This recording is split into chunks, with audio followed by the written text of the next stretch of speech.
साथियों नमस्कार। फाइनली हम फुल बजट यानी जो इंटरिम बजट के बाद जो जुलाई में अभी बजट पेश हुआ है, पूरा बजट फुल बजट 2024-25 इसको हम करने जा रहे हैं। और इसमें पूरा नोट्स आपको टेलीग्राम पे प्रोवाइड करेंगे हम दोनों ही टेलीग्राम चैनल पे, ISPCS factory and ISPCS factory BPSC। तो इसमें पूरी चीज़ें मिलेंगी कि जैसे कि कौन से आर्टिकल्स हैं, कौन प्रिपेयर करता है, बजट कैसे, क्या प्रोसीजर होता है, बजट का इतिहास क्या है, बजट का थीम, डेफिसिट क्या रहे हैं, receipt, expenditure, growth rate, tax proposals, angel tax से संबंधित क्या चेंज हुआ बिहार आंध्र प्रदेश में, 4 मेजर कास्ट की बात कही गई है और सबसे इंपॉर्टेंट है 9 प्रायोरिटीज़ की बात कही गई है। इन पे हम चर्चा करेंगे, ये पूरा देखेंगे और फिर आगे 9 प्रायोरिटीज़ के बाद कितने रुपए कहाँ से आते हैं और कहाँ जाते हैं, और इसमें बहुत सारी स्कीम्स की चर्चा की गई है और उनमें क्या बदलाव किए गए हैं, हम एक नज़र सब पे डालेंगे। नाउ हम शुरुआत करते हैं बजट की, इसके बाद हम इकोनॉमिक सर्वे कुछ दिनों में कर लेंगे। नाउ सबसे पहले आपको जानना चाहिए आर्टिकल 112 कॉन्स्टिट्यूशन का। यह बात करता है AFS यानी एनुअल फिनेंशियल स्टेटमेंट।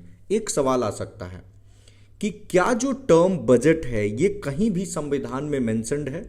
तो संविधान में कहीं भी ये शब्द बजट नहीं लिखा हुआ है, कॉन्स्टिट्यूशन में लिखा है एनुअल फिनेंशियल स्टेटमेंट, इसीलिए मैंने लिख दिया है बजट नोवेयर। अच्छा, बजट में ना 2 तरह का है, एक तो रेवेन्यू बजट और कैपिटल बजट। नाउ एक सवाल आएगा कि बजट प्रिपेयर कौन करता है? तो मिनिस्ट्री ऑफ फाइनेंस, जो वित्त मंत्रालय है, उसका है एक डिपार्टमेंट जिसका नाम है डिपार्टमेंट ऑफ इकोनॉमिक अफेयर्स, और अगर डिवीजन की बात करें तो वो है बजट डिवीजन।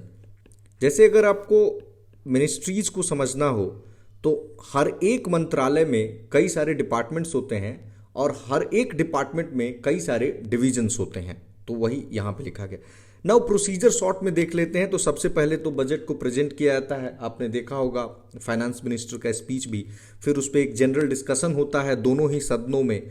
उसके बाद जो स्टैंडिंग कमिटीज़ होती हैं उनको स्क्रूटिनाइज करती हैं कि जो जो इंडिविजुअल मिनिस्टर्स हैं उनका जो डिमांड फॉर ग्रांट होता है, ठीक है, उन पे स्क्रूटिनाइज होता है और फिर काफ़ी विस्तार पूर्वक चर्चा होती है और डिमांड फॉर ग्रांट का लोकसभा में वोटिंग होता है। ये आपने पढ़ा भी होगा लक्ष्मीकांत में कि केवल लोकसभा में वोटिंग होती है और फाइनली जो अप्रोप्रिएशन एंड फाइनेंस बिल होता है उसको पास कर दिया जाता है। अगर बजट का हम इतिहास देखें तो सबसे पहले यानी जब देश आज़ाद नहीं हुआ था तब जेम्स विल्सन ने 1860 में बजट को पेश किया था। जब इंटरिम गवर्नमेंट बनी थी उस समय लियाकत अली खां फाइनेंस मिनिस्टर थे, इन्होंने बजट को पेश किया। और देश आज़ाद होने के बाद पहला बजट RK शनमुगम चेट्टी ने पेश किया था 26 नवंबर 1947 को। सबसे ज़्यादा बार बजट पेश करने वाले हैं मोरारजी देसाई, इन्होंने 10 बार बजट पेश किया है। और जो करंट फाइनेंस मिनिस्टर है निर्मला सीतारमन, इन्होंने 7 बार बजट पेश किया है, यानी 5 बार पहले किया था और 1 बार अभी किया, 6 बार, और 1 इंटरिम वाला है। तो इंटरिम बजट को भी मिलाकर 7 बार। इंटरिम बजट क्या होता है? जब कोई जनरल इलेक्शन का साल होता है, जैसे 2024 था, तो अब चूंकि पूरा फाइनेंशियल ईयर के लिए तब बजट नहीं पेश किया जाता है, जैसे अब फिर 2029 में इस तरह का सिचुएशन आएगा। नाउ अगर इस बार, अब यहां से हम इस बार के बजट की सारी चीजें देखते हैं। नाउ इस बार के बजट को 4 थीम्स इसके रखे गए हैं और इसको मैंने लिखा है यहाँ पे। एक है रोजगार यानी एम्प्लॉयमेंट पे फोकस है, दूसरा है स्किलिंग, और तीसरा है जो मिडिल क्लास है, और चौथा है MSME सेक्टर। और ये ऐसे टॉपिक्स हैं ना जो UPSC हो, BPSC हो, ये टॉपिक्स अपने आप में बहुत बड़े टॉपिक्स हैं। तो ये जो बजट का थीम है ना, तो मैं एक्सपेक्ट करता हूं कि इनमें से 2 ऐसे कम से कम टॉपिक्स, अगर ये 4 आप तैयार कर लेते हैं तो 2 क्वेश्चन तो आपके मेंस के तैयार हो ही जाते हैं ना। जैसे खासकर अगर कोई सोशियोलॉजी का स्टूडेंट है तो मिडिल क्लास जो टॉपिक है ये बहुत इंपॉर्टेंट हो जाता है। बाकी सबके लिए ये स्किलिंग, एम्प्लॉयमेंट, MSME ज़्यादा इंपॉर्टेंट है। नाउ अगर डेफिसिट की बात करें 2024-25 की, हम बजट एस्टिमेट की ही बात कर रहे हैं, तो यहाँ मैंने लिखा है कि जो फिस्कल डेफिसिट रखा गया है, यानी हमारा जो टोटल एक्सपेंडिचर और टोटल रिसीट का जो जब हम माइनस करते हैं, जिसमें बोरोइंग्स को एक्सक्लूड कर देते हैं, तो फिस्कल डेफिसिट हमारा है 4.9%, ठीक है, जबकि इंटरिम बजट में रखा गया था 5.1%, यानी उससे भी कम किया गया है, जो एक अच्छी बात है। तो राजकोषीय घाटा इसको कहते हैं। राजकोषीय घाटा जितना कम रहेगा वो हमारे लिए ठीक है, बट इसका एक रेंज में रहना जरूरी है। नाउ हम कोशिश करेंगे कि अगली बार 4.5% इसको कर दे। और ये किस चीज़ का परसेंट है? तो हमारी जीडीपी का परसेंट है। कोई भी इन्वेस्टर जो होता है ना, जब इन्वेस्टमेंट करता है तो फिस्कल डेफिसिट एक बहुत ही इंपॉर्टेंट पैरामीटर है जिसके आधार पर कोई भी इन्वेस्टर इन्वेस्टमेंट का डिसीजन लेता है। ना रेवेन्यू डेफिसिट क्या है? तो आपने इकोनॉमी में पढ़ा होगा कि रेवेन्यू रिसीट आया और रेवेन्यू एक्सपेंडिचर को माइनस कर देते हैं, तो ये 1.8% है। प्राइमरी डेफिसिट 1.4% है। प्राइमरी डेफिसिट क्या होता है कि जब हम इंटरेस्ट पेमेंट को उसमें बेसिकली घटा देना होता है आईपी को, और इफेक्टिव रेवेन्यू डेफिसिट जो है वो 0.6% है। नाउ अगेन इसी 2024-25 के बजट एस्टिमेट में अगर रिसीट और एक्सपेंडिचर दो की यहां बात करेंगे तो रिसीट में दो तरह का होगा, रेवेन्यू रिसीट और कैपिटल रिसीट। तो यहां ध्यान देंगे कि ये जो भी फिगर्स हैं ये लाख करोड़ में दिए गए हैं। तो रेवेन्यू रिसीट हमारा यानी कितना पैसा आ रहा है तो 31.3 लाख करोड़, और कैपिटल रिसीट से कितना पैसा आ रहा है तो 16.9 लाख करोड़। जबकि जब हम खर्च कर रहे हैं तो रेवेन्यू पे हम खर्च करेंगे, रेवेन्यू एक्सपेंडिचर होगा हमारा 37.1 लाख करोड़, और कैपिटल एक्सपेंडिचर जिसे कैपेक्स कहते हैं ये 15 लाख करोड़। देखिए किसी भी इकोनॉमी में अगर कैपिटल एक्सपेंडिचर जो कि एसेट क्रिएशन के लिए होता है, और रेवेन्यू एक्सपेंडिचर जैसे मान लीजिए कि सैलरी है, पेंशन है, अलाउंसेस है, इन सबको देने में, तो जब कोई भी इकोनॉमी कैपिटल एक्सपेंडिचर ज़्यादा करती है तो ऐसा माना जाता है कि वो देश जो है वो इंफ्रास्ट्रक्चर क्रिएशन, एसेट क्रिएशन में ज़्यादा भूमिका निभा रहा है, ज़्यादा खर्च कर रहा है, जो कि एक अच्छी बात है लॉन्ग टर्म जो सस्टेनेबल ग्रोथ कहते हैं उसके लिए। ना अगर हम खर्च की बात करें, कई बार एग्जामिनेशन में पूछ लिया जाता है कि किस पे कितना खर्च हो रहा है और उसको एक क्रम में सजाने को, तो यहां मैंने लिख दिया है। देखिए फिगर्स में चाहता तो यहां लिखता, बट मुझे लगता है कि figures are not that important. तो आप जैसे सबसे ज़्यादा इतने पैरामीटर्स में अगर आ जाए सजाने को तो आप इसको सजा सकते हैं कि ज़्यादा खर्च है डिफेंस पे, उससे कम ग्रामीण विकास यानी रूरल डेवलपमेंट, देन कृषि एंड जो एलाइड सेक्टर्स है, home affairs, health, energy, social welfare, commerce and industry, ये घटते क्रम में खर्च को लिखा गया है। नाउ अगर हम जीडीपी ग्रोथ रेट की बात करें तो 2023-24 के फिनेंशियल ईयर में 8.2% रहा, जबकि 2024-25 में हम एस्टिमेट कर रहे हैं कि ये 6.5 to 7% रह सकता है। Now tax proposal Nirmala Sitharaman ji ने लाया, उसमें उन्होंने कहा कि ये जो इनकम टैक्स एक्ट 1961 है इसको हम रिव्यू करने जा रहे हैं। इसके पीछे का कारण ये है कि देखिए जो हमारा टैक्स बेस है ना, वो बहुत ही कम लोग जो इनकम टैक्स यानी जिसे हम पर्सनल इनकम टैक्स कहते हैं उसको पे करते हैं, और बहुत ही कॉम्प्लेक्स प्रोसीजर है। हम चाहते हैं कि इसे सिंप्लीफाई करें, और जो भी लिटिगेशन होता है, अपील होता है, उसमें बहुत टाइम टेकिंग होता है और बहुत लोगों का खर्च होता है, तो वो कम से कम किया जा सके। नेक्स्ट प्रोविजन, आपने एक टर्म सुना होगा एंजल टैक्स। सबसे पहले जान लीजिए कि एंजल टैक्स होता क्या है। जैसे एंजल इन्वेस्टमेंट होता है, जैसे आप एंजल इन्वेस्टर हो सकते हो, जैसे कोई भी स्टार्टअप है, तो जब किसी भी स्टार्टअप में आप इन्वेस्ट करते हैं, शुरुआती बिल्कुल इन्वेस्टमेंट कर रहे होते हैं आप, तो आप एंजल इन्वेस्टर होते हैं, तो उस पर टैक्स लग रहा था। बहुत सारे लोगों का मानना है कि एक बिजनेस है, अगर वो शुरू की अवस्था में है, एक तो रिस्की है, उसमें हम इन्वेस्टमेंट कर रहे हैं, तो उस पर तो कम से कम टैक्स मत लगाइए। तो सरकार ने ये अच्छा कदम लिया है और इसको एबोलिश कर दिया है for all classes of investors. Now corporate tax, बहुत आपने सुना होगा कई सारे वीडियोस में कि कॉर्पोरेट टैक्स भारत में बहुत ज़्यादा है। तो जो फॉरेन कंपनीज हैं इन पे कॉर्पोरेट टैक्स लग रहा था 40%, अच्छा कदम है, इसको 35% किया गया है, और भविष्य में हम उम्मीद करते हैं कि इसमें और थोड़ी कमी आएगी, क्योंकि इससे इन्वेस्टमेंट जो है वो बढ़ेगा। नाउ जो बिहार है, क्योंकि अगर आप बहुत ज़्यादा टैक्स लेंगे तो वो किसी अदर डेस्टिनेशन में जाकर इन्वेस्ट करेंगे। नाउ बिहार से रिलेटेड कुछ फैक्ट्स आप देख लीजिए, क्योंकि बिहार और आंध्र प्रदेश, आपको पता है कि अभी ये दो स्टेट हैं जिनकी वजह से जो केंद्र में सरकार है वो एक तरह से आप कह सकते हैं कोलिशन पार्टनर्स हैं, बहुत इंपॉर्टेंट कोलिशन पार्टनर्स हैं। तो उसका बिहार ने स्पेशल स्टेटस का मांग किया था, लेकिन एक दिन पहले आपको न्यूज़ आया कि जब ये अनाउंस किया गया उसके एक दिन पहले कि नहीं, बिहार को हम स्पेशल स्टेटस का दर्जा नहीं दे सकते हैं। स्पेशल स्टेटस में अभी 11 राज्य हैं और ये गाडगिल मुखर्जी फॉर्मूला पे बनाया गया था। बेसिकली इसमें क्या होता है कि सेंट्रल गवर्नमेंट जो है वो ज़्यादा पैसा देती है और स्टेट को कम, जो मैचिंग कॉन्ट्रीब्यूशन होता है और स्टेट्स को कम देना पड़ता है, इन शॉर्ट आप समझें। तो करीब 59,000 करोड़ या 58,900 करोड़ रुपए बिहार को पैकेज मिला है, जिसमें रोड प्रोजेक्ट्स के लिए 26,000 करोड़ रुपए हैं। नाउ सेंटर ने एक और बात कही है कि जो भी मल्टीलैटरल डेवलपमेंट एजेंसीज हैं, हम कोशिश करेंगे कि उनसे बिहार को एड मिले। मल्टीलैटरल जो डेवलपमेंट एजेंसीज कौन सी हैं, जैसे कि वर्ल्ड बैंक है, एशियन डेवलपमेंट बैंक है, तो इनसे कोशिश करेंगे कि हम कुछ पैसा एड के रूप में मिले। नाउ आंध्र प्रदेश को 15,000 करोड़ रुपए मिला है फॉर कैपिटल सिटी डेवलपमेंट। आपको पता है जब आंध्र प्रदेश और तेलंगाना का डिवीजन हुआ था 2014 में, तो जो हैदराबाद है वो तेलंगाना की राजधानी बन गई। तो न्यू कैपिटल सिटी डेवलपमेंट के लिए 15,000 करोड़ रुपए आंध्र प्रदेश को, इसको हम आगे अभी देखेंगे भी। नाउ एक इंपॉर्टेंट फैक्ट है, ये पूछा जा सकता है कि 4 जाति बताया गया, 4 major caste in this budget, वो क्या है? तो ये बताया गया कि 4 जातियां हैं, और ये 4 जातियां हैं, एक है युवा यानी यूथ, महिलाएं, विमेन, गरीब, पुअर और अन्नदाता यानी हमारे फार्मर्स। ये 4 जातियां बताई गई हैं इस बार के बजट में। नाउ जो सबसे इंपॉर्टेंट चीज है और जो आपके मेंस में बहुत इंपॉर्टेंट भूमिका निभाएगा, इनफैक्ट आपके इंटरव्यूज में, वो है कि विकसित भारत 2047 तक हमें बनाना है, आपको पता है।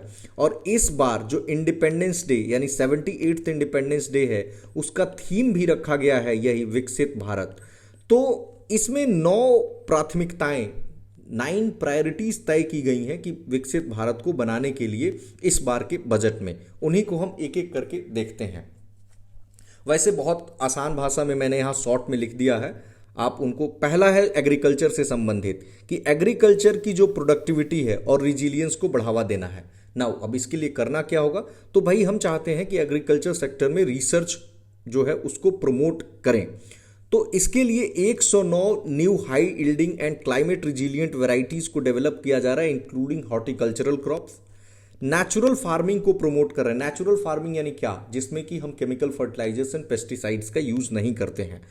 तो कितने फार्मर्स को हम इन्वॉल्व कर रहे हैं इसमें? तो 1 करोड़ फार्मर्स को हम इन्वॉल्व कर रहे हैं इसमें। हम सर्टिफिकेशन करेंगे और साथ साथ उनके प्रोडक्ट की ब्रांडिंग भी करेंगे। और 10,000 बायो इनपुट की जो रिसोर्स सेंटर्स हैं वो बनाए जाएंगे। ऑयल सीड को लेकर अभी आपको पता है कि हम बहुत ज़्यादा इंपोर्ट करते हैं, खासकर साउथ ईस्ट एशियन जो कंट्रीज हैं उससे। तो ऑयल सीड्स को लेकर हम चाहते हैं कि हम सेल्फ रिलायंट यानी आत्मनिर्भर बने, यानी उसका प्रोडक्शन हम यहाँ खुद करें। वेजिटेबल्स को लेकर हम क्लस्टर बनाएंगे, और क्लस्टर किस लिए बनाएंगे? प्रोडक्शन के लिए बढ़ाएंगे। और ये प्रोडक्शन क्लस्टर्स कहाँ बनाएंगे? तो जहाँ पे इसका कंजम्पशन का सेंटर है उसके नज़दीक बनाएंगे। हम फार्मर्स प्रोड्यूसर ऑर्गेनाइजेशन को प्रमोट करेंगे, कोऑपरेटिव्स को प्रमोट करेंगे, स्टार्टअप को प्रमोट करेंगे। किस लिए? तो जो वेजिटेबल सप्लाई चेन्स है, जैसे कि कलेक्शन, स्टोरेज और मार्केटिंग के क्षेत्र में। जो डिजिटल पब्लिक इंफ्रास्ट्रक्चर है उसको हम यूज करेंगे खूब एग्रीकल्चर के लिए। जैसे कि जो खरीफ क्रॉप्स हैं उनका डिजिटल सर्वे करेंगे 400 जिलों में, और 6 करोड़ फार्मर्स और उनकी भूमि को हम फार्मर एंड लैंड रजिस्ट्री के अंतर्गत लाएंगे। जो श्रिम्प है, शायद इसे झींगा कहते हैं, तो श्रिम्प की फार्मिंग, प्रोसेसिंग और एक्सपोर्ट को हम फाइनेंस करेंगे किसके तहत? तो जो नाबार्ड है। नाबार्ड कब बना था? 1982 शिवरामन कमेटी के रिकमेंडेशंस पे। तो नाउ नेल्लोर को वैसे हम जो आंध्र प्रदेश में है उसको श्रिम्प कैपिटल कहते हैं। ये सब इंफॉर्मेशन भी आप साइड में लिख सकते हैं। नाउ नेशनल कोऑपरेशन पॉलिसी हम बनाएंगे। देखिए जो कोऑपरेटिव सेक्टर है ना, इसमें काफ़ी पोटेंशियल है, और यही कारण है कि हम national cooperative sector cooperation policy बना रहे हैं, ताकि जो भी फार्मर्स हैं या जो भी मिल्क प्रोड्यूसर्स हैं उन सभी को डिफरेंट सेक्टर्स में हम कोऑपरेटिव्स को बढ़ावा दे सकें। नाउ हमारा जो दूसरा प्रायोरिटी है वो है एम्प्लॉयमेंट एंड स्किलिंग। ठीक है, इसमें हम क्या कर रहे हैं कि अगर कोई मान लीजिए एम्प्लॉयर है, वो बहुत लोगों को एम्प्लॉयमेंट देता है, तो हम जो गवर्नमेंट होगी वो कुछ इंसेंटिव देगी। इनफैक्ट एम्प्लॉयज, देखिए इसमें बहुत डिटेल में प्रोविजन है, उतना जाने की जरूरत नहीं है। आप मोटा मोटा पॉइंट लिख देंगे कि उनको इंसेंटिव्स मिलेगा। इनफैक्ट एम्प्लॉयज को भी, जो मान लीजिए कि फर्स्ट टाइम एम्प्लॉयमेंट जिनको मिलता है फॉर्मल सेक्टर में, तो उनको इतने इतने पैसे इस तरह से करके प्रोविजंस किए गए हैं।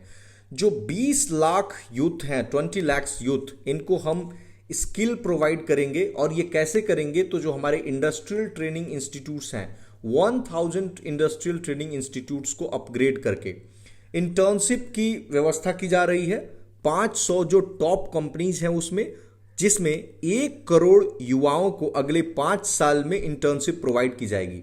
आपके मन में एक सवाल आएगा कि ये टॉप 500 कंपनीज क्या गवर्नमेंट उनको फोर्स करेगी? तो जी नहीं, उनका पार्टिसिपेशन बिल्कुल वॉलेंटरी होगा।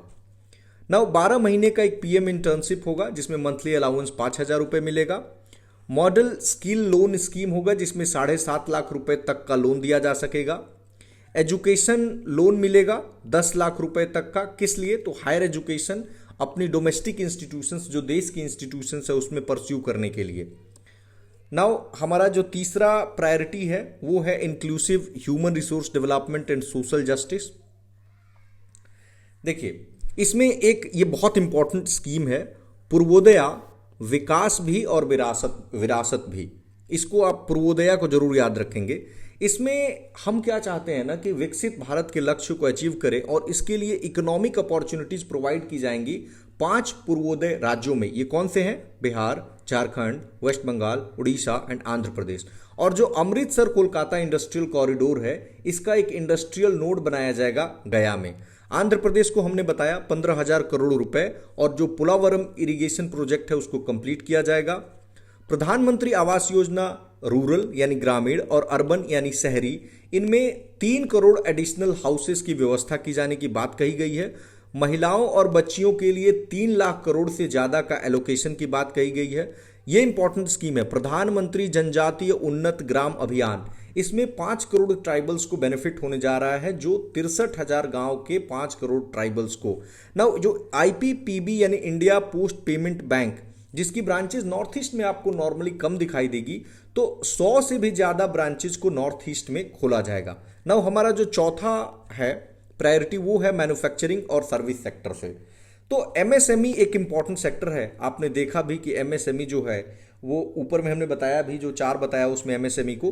तो ना एक जो इंपॉर्टेंट चेंज है इसमें वो मुद्रा लोन को लेकर है। जैसे मुद्रा में आपने देखा होगा कि तरुण लोन को अब तक 10 लाख रुपए मिलते थे, ठीक है। तो तरुण में ये जो कैटेगरी है तरुण का अप टू 10 लाख, अब इसको 20 लाख कर दिया गया है। लेकिन कंडीशन है कि अगर उस व्यक्ति ने लोन जो पहले लिया था उसको रीपे कर दिया हो।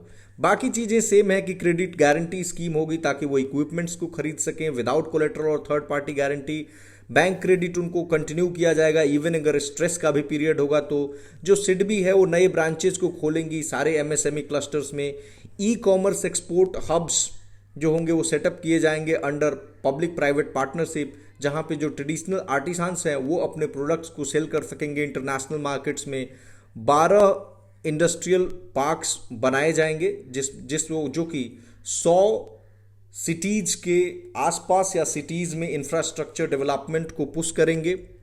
रेंटल हाउसिंग यानी हाउस रेंट पर मिलेगा, पीपीपी मोड पे इनको बनाया जाएगा और इसमें इंडस्ट्रियल वर्कर्स रहेंगे।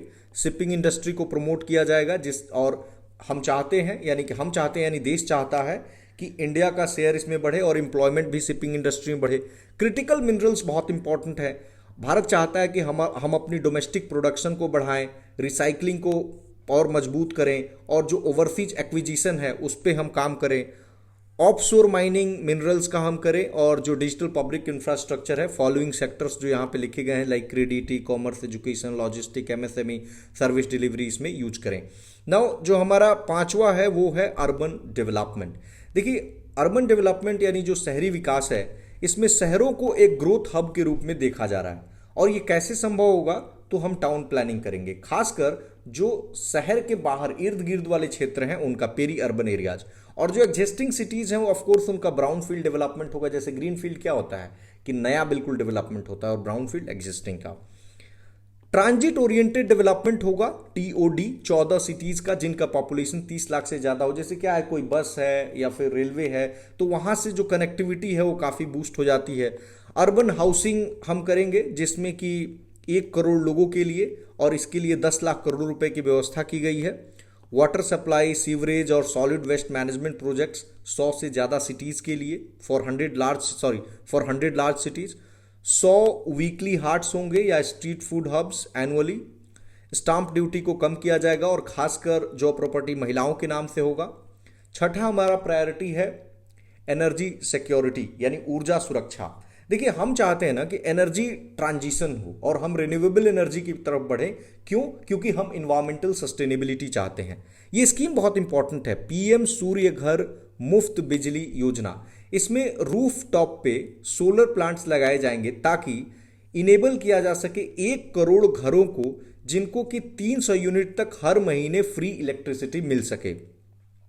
न्यूक्लियर एनर्जी में R&D की व्यवस्था की जाएगी। किस तरह के न्यूक्लियर रिएक्टर्स के लिए? तो स्मॉल एंड मॉड्यूलर रिएक्टर्स। जैसे आपने देखा होगा बड़े बड़े न्यूक्लियर रिएक्टर्स हैं, तो नहीं, छोटे छोटे न्यूक्लियर रिएक्टर्स हो जिसमें छोटी छोटी अमाउंट में एनर्जी को हम प्रोड्यूस करें, और जो माइक्रो एंड स्मॉल इंडस्ट्रीज हैं तो उनको हम सपोर्ट करें। नाउ 7वां है इंफ्रास्ट्रक्चर।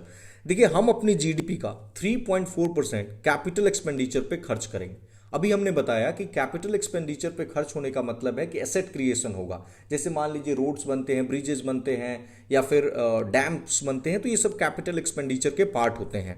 1.5 लाख करोड़ यानी 1.5 लाख करोड़ हम long term interest free loan देंगे स्टेट्स को for infrastructure development. Private sector invest करेंगे इंफ्रास्ट्रक्चर में through viability gap funding. Viability gap funding जो है, मतलब जिसमें कि लगता है कि कॉमर्शियली वायबल तो नहीं है, लेकिन वो बहुत जरूरी प्रोजेक्ट है। नाउ प्रधानमंत्री ग्राम सड़क योजना का फेज 4 ये अटल बिहारी वाजपेयी जी ने शुरू किया था, तो इसका फेज 4था है और इसमें 25,000 रूरल हैबिटेशंस को कनेक्टिविटी मिलेगी। नाउ एक डिफरेंस आप मुझे बताएं कि रूरल हैबिटेशंस जो होते हैं वो क्या होते हैं और कैसे ये एक रेवेन्यू विलेज से अलग होते हैं, डिफर करते हैं। नाउ 11,500 करोड़ रुपए बिहार को मिले हैं फॉर, ये इंपॉर्टेंट है, कोसी मेची लिंक प्रोजेक्ट। ये 2 नदियों को जोड़ रहा है, कोसी और मेची को। तो इसी तरह के प्रोजेक्ट्स के लिए 11,500 करोड़ रुपए बिहार को एलोकेट हुए हैं। और 4 राज्य हैं, असम, सिक्किम, उत्तराखंड और हिमाचल प्रदेश। इनको वित्तीय सहायता दी जा रही है फ्लड, लैंडस्लाइड और इस तरह की चीज़ों के लिए। आपने देखा होगा कि हिमाचल प्रदेश में कितनी बाढ़ आई, आपने देखा होगा कि सिक्किम में जो लैंडस्लाइड, भयंकर लैंडस्लाइड आया। तो इन सब चीज़ों को देखते हुए किया गया है। टूरिज्म को प्रमोट करने के लिए जो विष्णुपाद और महाबोधि जो टेम्पल कॉरिडोर्स हैं गया में, और फिर जो राजगीर है, तो इनके लिए पैसे दिए गए हैं। नालंदा का जो नालंदा यूनिवर्सिटी है उसको रिवाइव करने की बात कही गई है और इसको एक नालंदा को टूरिस्ट सेंटर के रूप में डेवलप करने की बात कही गई है। नाउ 8वां है हमारा इनोवेशन और दूसरा है R&D। अनुसंधान नेशनल रिसर्च फाउंडेशन की बात कही गई है, ताकि जो R&D है, देखिए हम जो अपने R&D पे खर्च करते हैं ना, वो बहुत ही कम है, अराउंड 0.65 या मतलब 0.7% है। जबकि ऐसा कहा जाता है कि हमें ना 2% अपने रिसर्च एंड डेवलपमेंट पे खर्च करना ही चाहिए, क्योंकि अगर आप रिसर्च एंड डेवलपमेंट पे खर्च नहीं करेंगे तो जाहिर सी बात है कि आप दूसरे कंट्रीज पे इंपोर्ट के लिए डिपेंड करेंगे। जैसे सपोज कीजिए कि अगर हम अपने डिफेंस सेक्टर में R&D को बढ़ाते हैं, तो जो आज हम लार्जेस्ट इंपोर्टर हैं डिफेंस गुड्स का या डिफेंस आइटम्स का, वो हम नहीं रहते। तो ये काम कर सकता है भारत। 1 लाख करोड़ जो है वो प्राइवेट को मिलेगा ताकि प्राइवेट सेक्टर ड्रिवन रिसर्च हो सके। 1,000 करोड़ वेंचर कैपिटल फंड है to expand the space economy 5 times in next 10 years. अगले 10 सालों में स्पेस इकोनॉमी को 5 गुना बढ़ाने की बात कही गई है। वेंचर कैपिटल फंड क्या होता है? जो वही अगेन स्टार्टअप में जो हम इन्वेस्ट करते हैं। और लास्ट है हमारा, उसका नाम दिया गया है नेक्स्ट जनरेशन रिफॉर्म्स। लैंड से संबंधित बात कही गई है कि भू आधार बनाया जाएगा सारी जमीनों का, जिसका अंग्रेजी में नाम है unique land parcel identification number, यानी हर लैंड पार्सल का अपना आइडेंटिफिकेशन नंबर होगा। लैंड रजिस्ट्री स्टैब्लिश किया जाएगा, फार्मर्स रजिस्ट्री को लिंक किया जाएगा और अर्बन लैंड्स को GIS मैपिंग के साथ डिजिटाइज किया जाएगा। नाउ लेबर से संबंधित है कि जो ई श्रम पोर्टल है, तो उससे जो है अदर पोर्टल्स को, जिसपे कि अनऑर्गेनाइज सेक्टर वर्कर्स का जो डेटा होता है उस पर हम अदर पोर्टल्स को जोड़ेंगे और जो लोग जॉब खोज रहे हैं उनको, जो लोग जॉब दे रहे हैं उनसे, और जो लोग स्किल प्रोवाइड कर रहे हैं उनसे जोड़ने का काम होगा। ये इंपॉर्टेंट है। NPS वात्सल्य।